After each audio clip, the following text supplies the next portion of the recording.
নমস্কাৰ বন্ধুসকল, মোৰ চেনেলৰ নতুন এটা ভিডিঅ'লৈ আপোনালোকক পুনৰ স্বাগতম। আজি মই আপোনালোকলৈ লৈ আহিছোঁ মোৰ ষ্টাইলত টেঙা মৰা গুটিৰ জাম।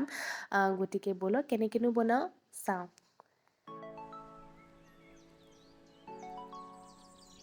জামখিনি বনাবৰ কাৰণে প্ৰথমতে মই কেৰাহীখন অকণমান গৰম হ'বলৈ দিছোঁ। তাত মই 3 গ্লাছ পানী দিছোঁ। সেই গ্লাছটোৱে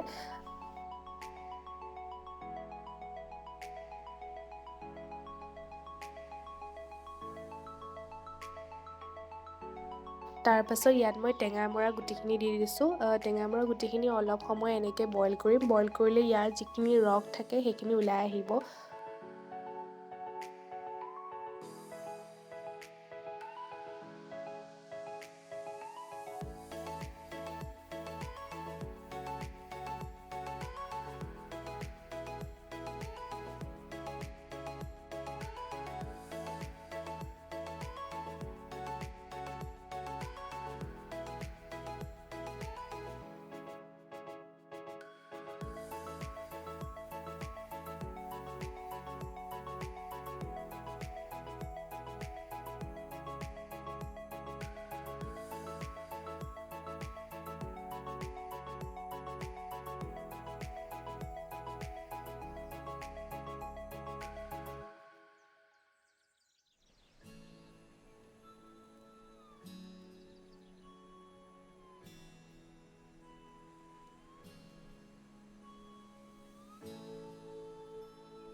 এনেদৰে 5 মিনিট উতলোৱাৰ পাছত টেঙা মৰাখিনিৰ পৰা যদি বাকলিটো এৰাই আহিছে তেন্তে এইখিনি হৈ গ'ল।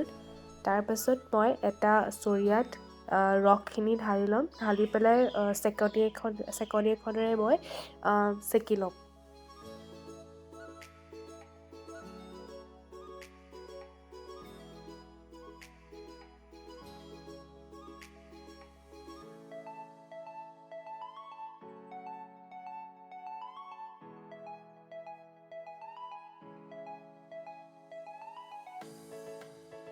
আৰু মোৰ পৰিয়াললৈ যদি কোনোবা নতুন সদস্য আহিছে তেন্তে প্লিজ চেনেলটো ছাবস্ক্ৰাইব কৰি দিব। আৰু যদি ভিডিঅ'খিনি বা ৰেচিপি ভাল পায় তেন্তে লাইক কৰিব।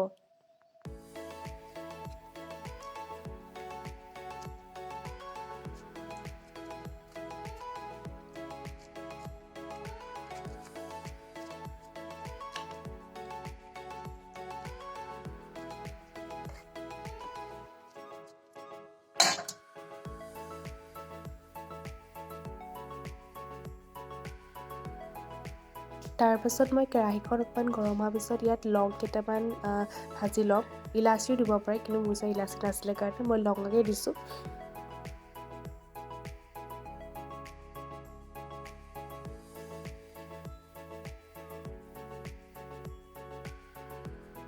তাৰপাছত মই একেটা পানী যিটো গ্লাছে দিছিলোঁ সেই একেটা গ্লাছৰ জোখাৰে মই 3 গ্লাছ টেঙা মৰা গুটিৰ ৰস দিম।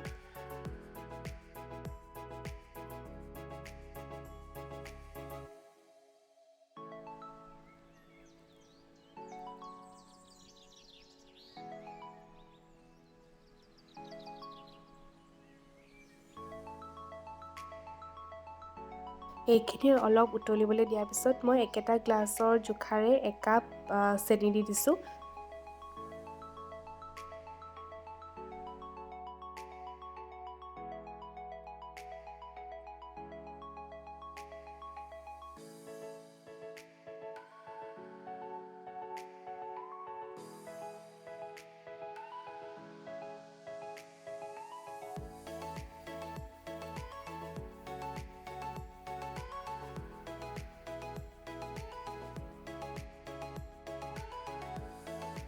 তাৰপিছত মই কিনাৰত যিখিনি ফেন ওলাই আছে সেইখিনি যেতিয়ালৈকে মিশ্ৰণটো ডাঠ হৈ নাযায়।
এতিয়া টেঙামৰা গুটিৰে বনোৱা জাম ৰেডি হৈ গ'ল আৰু এইখিনি ডাইৰেক্ট চিচাৰ বটল এটাত ভৰাই দিব, নহ'লে ইয়াতে টান হৈ যাব। যদি ৰেচিপিটো ভাল পালে তেন্তে আপোনালোকে বনাই চাব আৰু মোক কমেণ্ট বক্সত কমেণ্ট কৰিব কেনেকুৱা পালে।